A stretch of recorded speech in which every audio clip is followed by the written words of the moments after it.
Good evening and welcome to the Hamilton Report. I'm Scott J. Hamilton, Executive Director of the Oklahoma Democratic Party. And today is the 18th day of January, 2 days before we have the inauguration of Joe Biden and Kamala Harris as our new president and vice president. And that's going to make this a good week. I appreciate so much you spending time with us every week here on the Hamilton Report. It's a pleasure and an honor to be invited into your homes for our discussion each week, especially so tonight because it's a holiday weekend, and not just a holiday weekend though. And that brings me to the topic of our show this evening. This is the birthday. We celebrate today the birthday of the Reverend Dr. Martin Luther King Jr. And I was impressed by all of the great quotes that I saw all week online, people's Facebook posts, their messages, their emails, and that's encouraging to me. But one of the things that I find discouraging, or at least very frustrating, is that all of these years later, after Dr. King's I Have a Dream speech, that dream is still not realized. We are still living in a country that is divided on so many levels. We've talked a lot about division among political lines in these last several months. But one of the things that has been made very, very clear, particularly since we rolled into 2021, is the level of emboldening that has occurred in the fact that we are a nation divided by race, perhaps more than we have been in many, many generations. And so that being said, tonight we are going to be talking about diversity in America and inclusion in America. And I am thrilled to welcome to our program this evening someone whose work I admire tremendously, and I also happen to like her very much as a person. We've been friends for several years, and I've been real blessed to be surrounded by people who are smarter than me, that make me think, who challenge what I believe and how I live my life. And she's someone that does that in a way that is never, ever condescending, but always thoughtful. And she makes me better.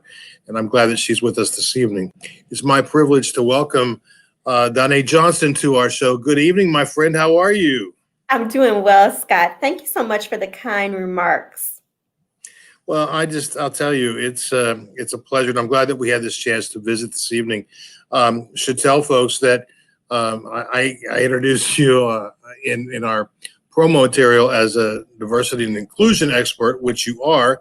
But I also put parenthetically that you happen to be a law school professor, and want to recognize that you are, in fact, the Constance Baker Motley Professor of Law at OCU Law School. You're a tenured professor there. How long have you been at OCU? I've been at OCU for 18 years. And the majority of those years I've been tenured. And that was the reason my family relocated to Oklahoma City, so I could start at Oklahoma City University as a faculty member. Wow. Okay. And did you ever think that now going on 2 decades that this would still be your own? No. If someone had bet me good money, oh, Danne, in 20 years, you'll be living in Oklahoma City, I would say, I don't think so. What makes you say such a thing?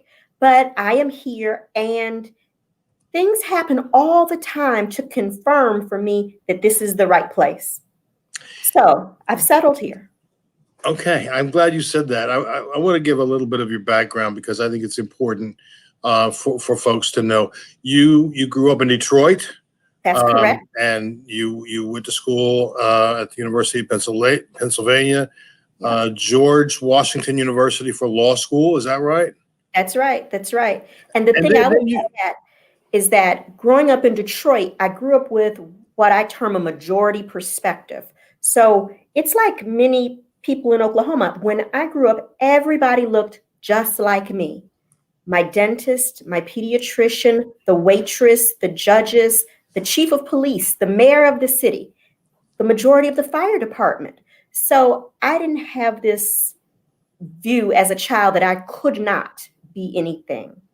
With a majority perspective, I really felt like I could be anything, I could do anything, because I could see that around me. And that's different than many children in Oklahoma who are not being raised with a majority perspective.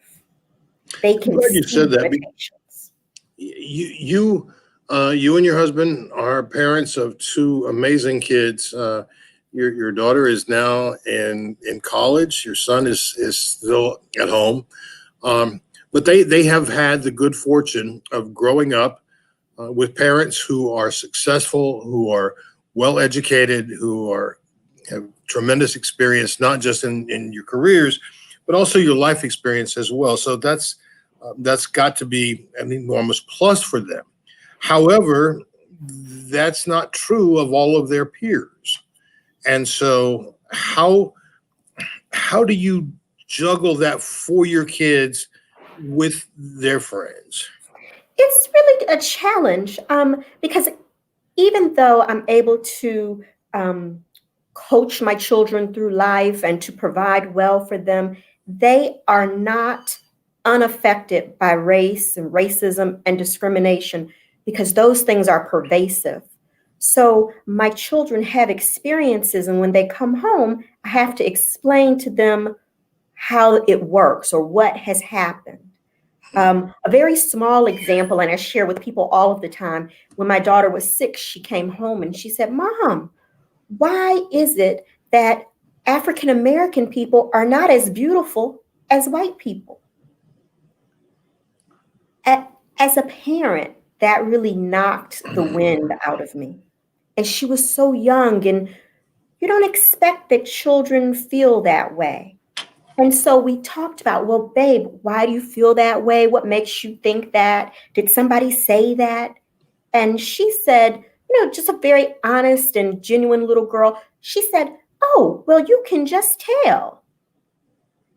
So, I talked to her about this idea that beauty is defined by the economy. If you had all of the money and you were in the majority, wouldn't you make beauty look just like you? And she kind of nodded.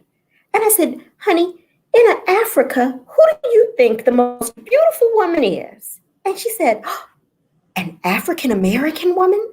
Now, of course, that's the wrong answer, right? But it's as close as we could get. So I was able to explain to her about the economy and the power of the economy. But in other households, there are other children who felt like my daughter who they aren't able to have that conversation. They don't have a sure-footed mommy who has a bunch of answers.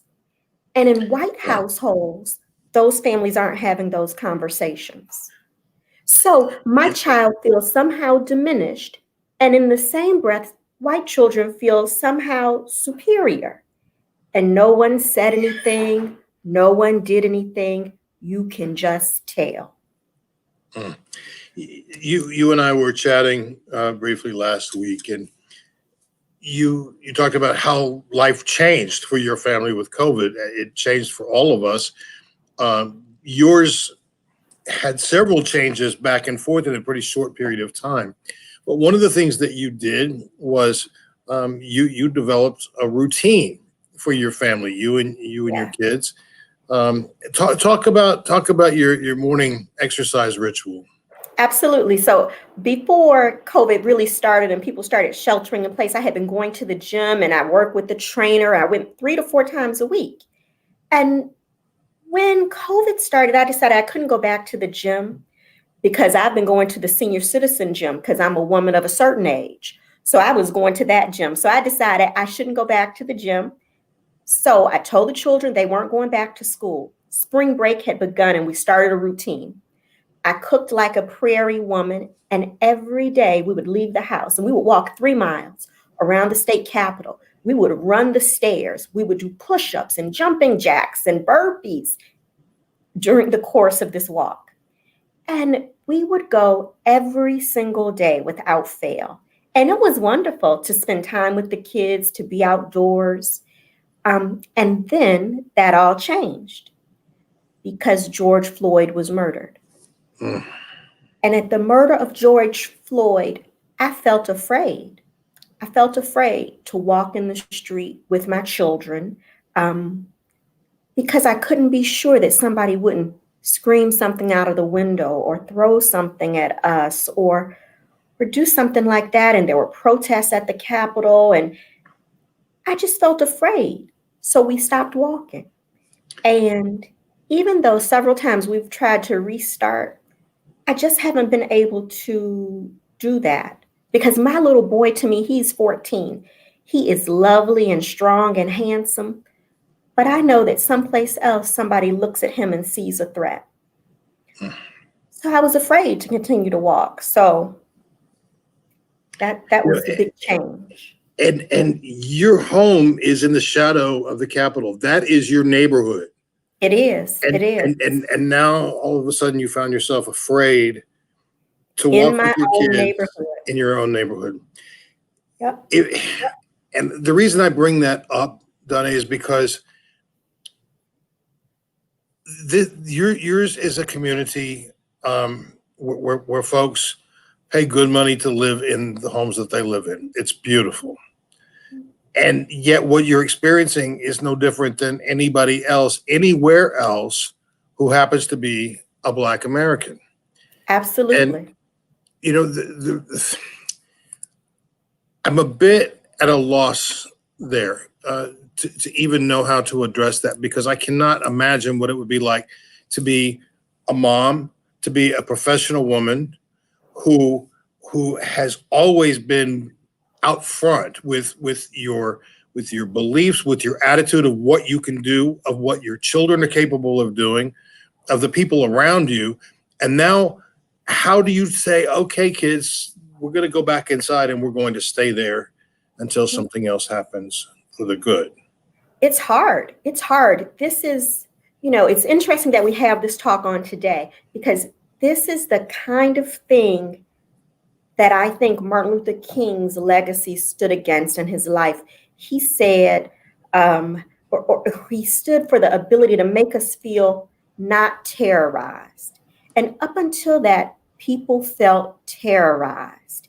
And I think that the movement and progress that happened with King helped to alleviate some of that. But over the last several years, the feeling of terror has increased. It's scary when you're feeling unsafe and you've done nothing wrong.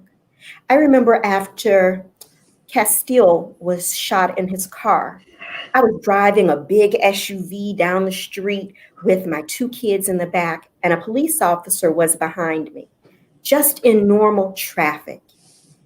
And I looked in the rearview mirror and I thought to myself, oh, I hope he doesn't shoot me in front of my kids. That's the kind of terror that no one should have. But those fears are real. And I wasn't doing anything wrong in traffic. The lights weren't on. I wasn't being stopped. But that came into my mind. That's where the word terror comes from. A terrorist is someone who makes us feel that way for nothing that we've done, for just being who we are. And I know your family. I know your children. Some of the smartest, most polite young people I have ever met in my life. And now to hear this coming from you, if this were 1960, it would be bad. It's 2021. That's unthinkable to me. I agree. And it's so hard to try and explain to my children that they should be able to live their lives and they have all the potential of the world and the world is their oyster. Those are the things I want to tell my children. But it'd be irresponsible for me not to caution them on how a stranger might perceive them. It's the lessons. In Detroit, we didn't learn those lessons. So this is new for me. We didn't learn to be afraid of the police because the police looked like us. They weren't trying to get us. My mother was a cop. So we didn't talk about that. I haven't had this kind of the talk. I didn't know about that. I didn't know how to have it, but I had to learn when I got here. Boy, that's really something. I'm looking at the things that you're doing in your life right now. I want to show our viewers a photo that I snatched from the Uh-oh. internet. No, it's a great photo. It's a great photo. Look at this. Look at this. Not only are you enjoying yourself with your husband, but also you are promoting a Black-owned business in Northeast Oklahoma City. Absolutely. That's Okay. kindred Now, spirit. the reason I bring that up is because despite the outright terror that you have felt, despite the fear that you feel for your kids, you're still moving forward. And it's not enough that you bring your kids home, that you have to teach school remotely, that you have to adjust to having you and your husband and your kids all in the same house 24 hours a day, 7 days a week. Then you go and you start a new business. What kind of craziness is that? You know, it is the legacy of struggle that Black folks have, right? The struggle continues, that we're not going to wake up and it's all over. So we have to continue to uplift and inspire one another and push forward. We have to create hope when there's nothing else. And that's what I'm trying to do all the time. You have to figure out how to dream and how to hope. Because if you just stay with where you are today, it gets really depressing and really dark. So you have to figure out how to spark hope for yourself, for your family, for your community. And that phrase, the struggle continues. It doesn't say that it's going to be alleviated. It continues. And I'll tell you something. You talk about living your example, and that's what you've done here. Our Work LLC. It's a Black-owned, female-owned business. Yep. Professionals who work with organizations, companies, corporations, nonprofits, religious institutions, to help them recognize the lack of progress and help them to overcome that. I want you to talk a little bit about diversity versus inclusivity. For years, it was about, oh, we have the most diverse staff, we have the most diverse congregation, we have the most diverse talent pool. And that was great, but it didn't get anybody very far, did it? Right. So for 20 years, we've been talking about diversity and inclusion. So let me tell you the first thing, diversity. Diversity is having lots of different people in the same room. And that is our first step, because without that, you can't get inclusion. Inclusion is everybody's being able to talk, everybody having a valuable contribution and voice. And then we need to move to belonging, where everybody feels like a valued and trusted partner. That's belonging.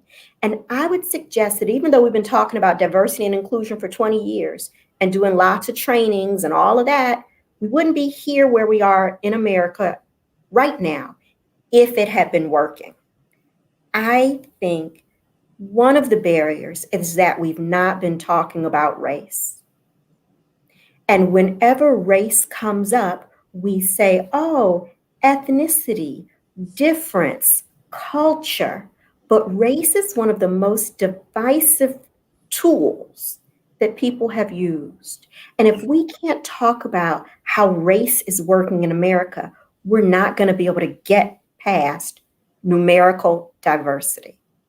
And we need to, for everybody. If we could all be our best, if we could all value everyone's contribution, life would be so much richer. One of our viewers, Jennifer Burdine, I don't think I can get all of her comments up here. Yeah, there we go. She's saying that you share the same neighborhood as she does. And while her children are grown, she's concerned about being pulled over when she's by herself. Yeah. And so you and I are having this discussion right now. The people who are watching this broadcast now and presumably later on, those who watch it after the fact, are here because we have a genuine care about the issues of race and racism that still plague our country. But we can have this discussion, and I can agree with you. I can be sympathetic. I can be empathetic. I can make commitments in my own life to reckon with my own bigotry and the bigotry with which I have. Part of it is just something that was born in me. Yes. Okay, but how do we engage people beyond people like you and me? Mm-hmm. So I Already love committed that. to this. I love that. And what we got to do is not be afraid to talk about it. In the Black community, sharing stories about race and discrimination, that's almost taboo. If my grandmother knew we were having this conversation, she'd be disappointed in me because I'm talking out of school and I'm sharing the truth with a white man. She would not be pleased. And we have been taught, indoctrinated not to discuss race with other people because it's not polite. And I would suggest all the politeness in the world. It's killing us, literally and figuratively. So we need to be a little less polite. That doesn't mean that we're not gentle with one another, but we need to have these discussions. And we need to try and acquire some language, some understanding of other people and their experiences. We got to turn our desire for unity into action. We have to look at the things we do that shut people out.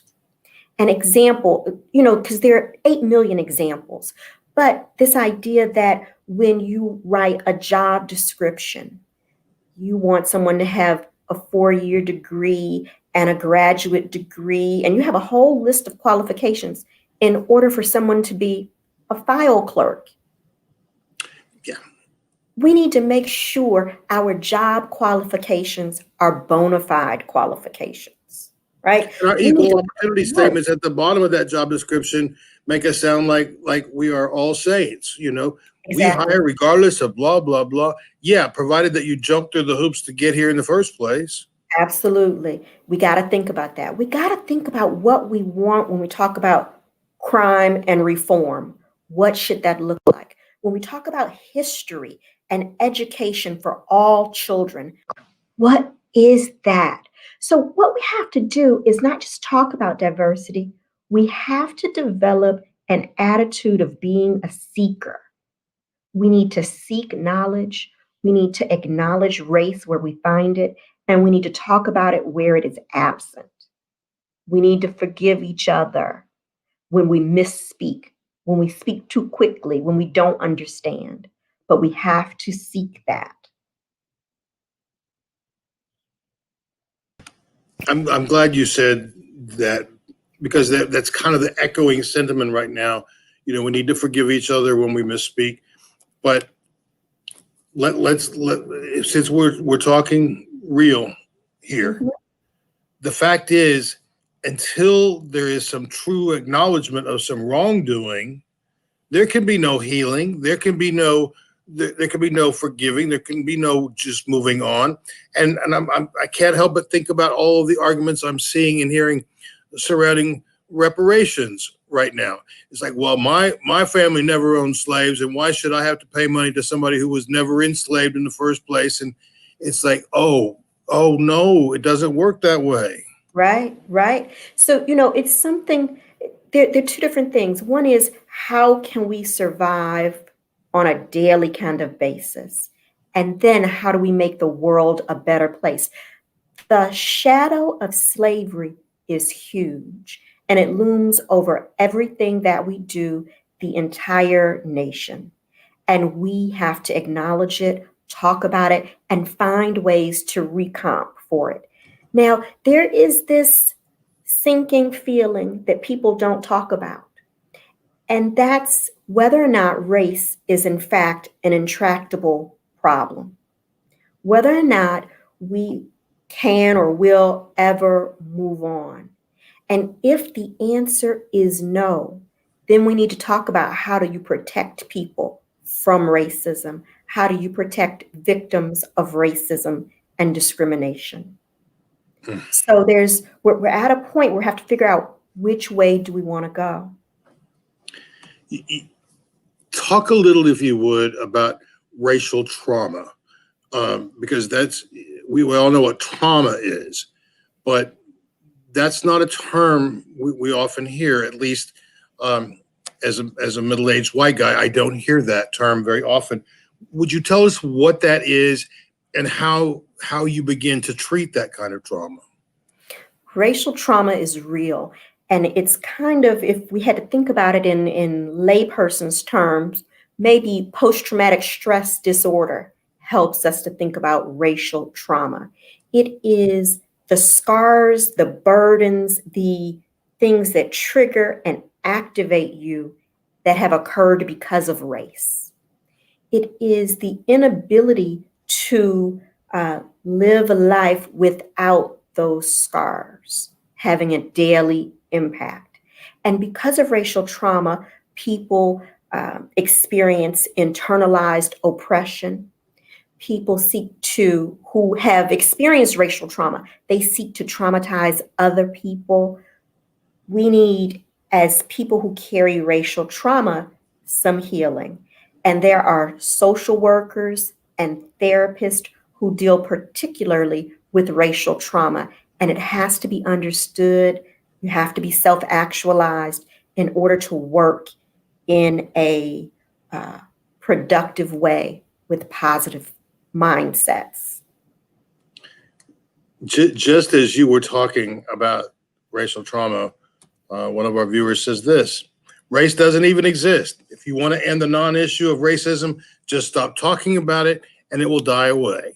Have we really not learned anything, that when we don't speak about it, it grows?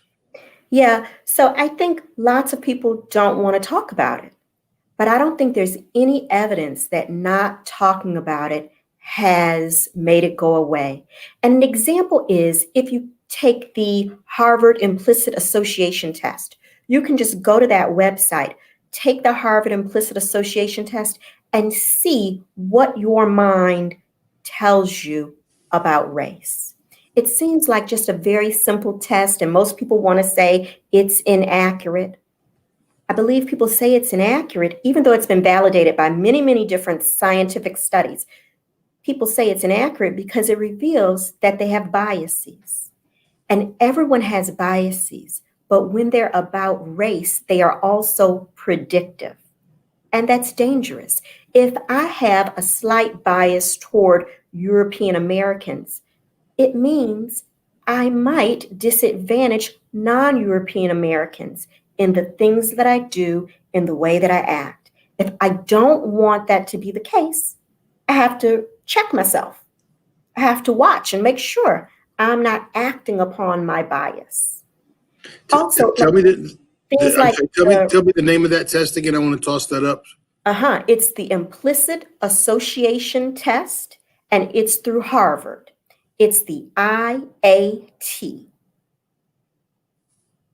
So I would encourage everybody to go there. I mean, if we just look at the world, we can see so many racialized outcomes, but no one's talking about race. If you look at death row, you can see a racialized outcome, but no one's talking about race. If you look at young children being kicked out of school, expelled from school, those numbers tell a story about race. But in each of those situations, no one's talking about it. So I don't think to stop talking about it somehow fixes the challenges that we face. I don't know any other problem that we could fix by just not talking about it. Hunger, just don't talk about it. You won't be hungry. Like, that doesn't really work. It doesn't work. I'm looking here at a comment. This is from Eddie Freeman, one of your former students. Hey, Ed. And you know what? We'll take a look at a picture in a moment. Eddie recently won an election to his town council in New Jersey. He says, if race and racism didn't exist, we would not still be having the first person of color in so many areas: employment, politics, schools, and so forth.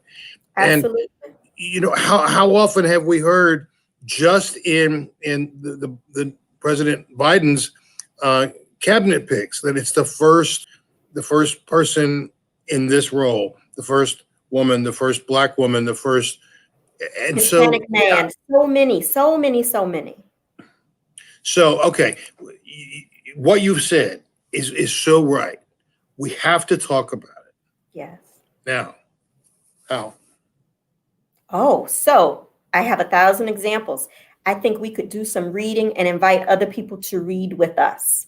I think we can try to find new experiences. There are 1,000 documentaries that are so powerful. My favorite one at the moment is 13th by Ava DuVernay.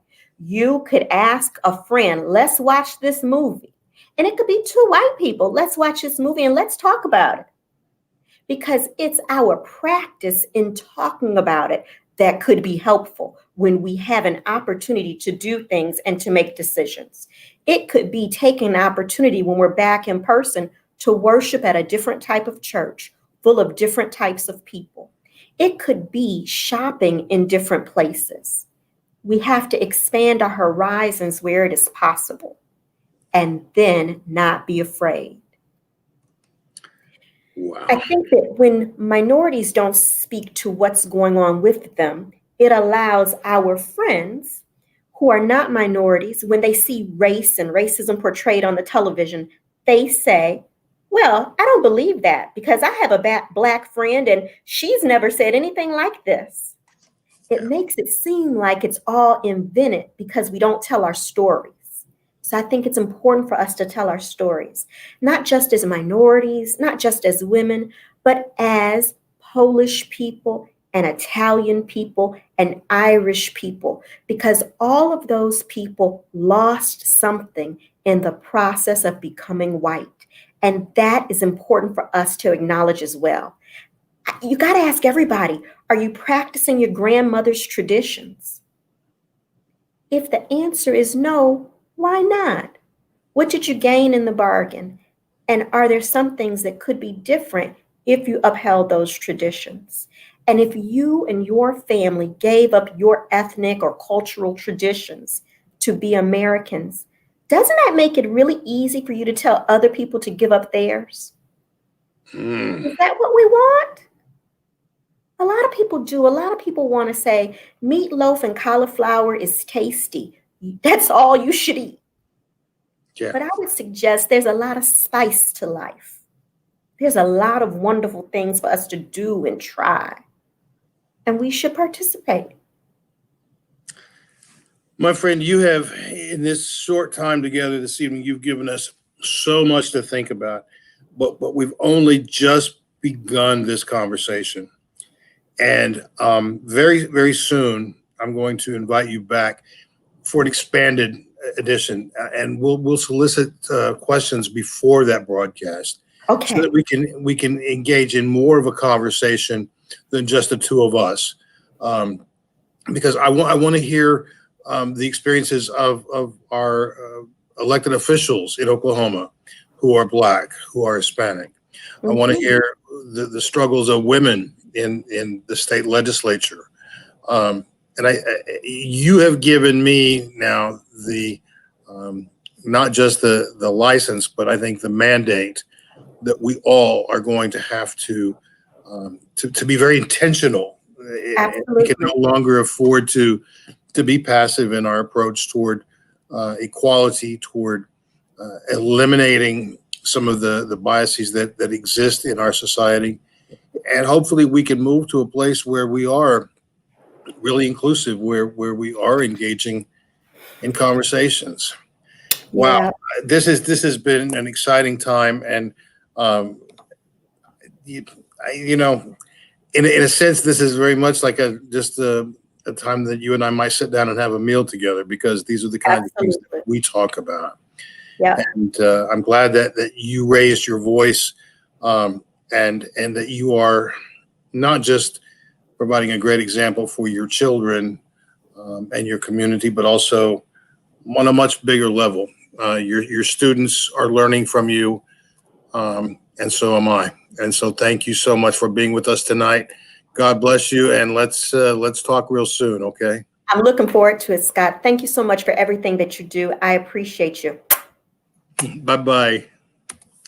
Well, friends, we ran a little bit long tonight. Honestly, we could have been here for another hour and a half, and I would have been even more excited. Danne Johnson is a gifted person, and I'm grateful to be in her orbit, and I'm grateful that she spent some time with us this evening. Finally, I will offer this thought, and that is that please, we cannot afford to let this Martin Luther King Jr. Day go by just looking at his quotes and talking about what a great man he was. Instead, we've got to talk about what we need to be doing to create an environment that we can make our children and their children proud to be a part of. I hope that you will plan on joining us again next week for the Hamilton Report, but I also hope that you will consider sharing this one in social media or inviting your friends to watch it. It's available all the time at okdemocrats.org/YouTube and on our Facebook page at OK Democrats. So thank you again for being with us this evening. Take good care of yourself. And by the time we come together again next Monday night, we will be celebrating the fact that we have a new vice president, a Black woman as vice president, and certainly President Joe Biden. Until then, take good care of yourself. Thank you for being with us. Have a great evening. Good night.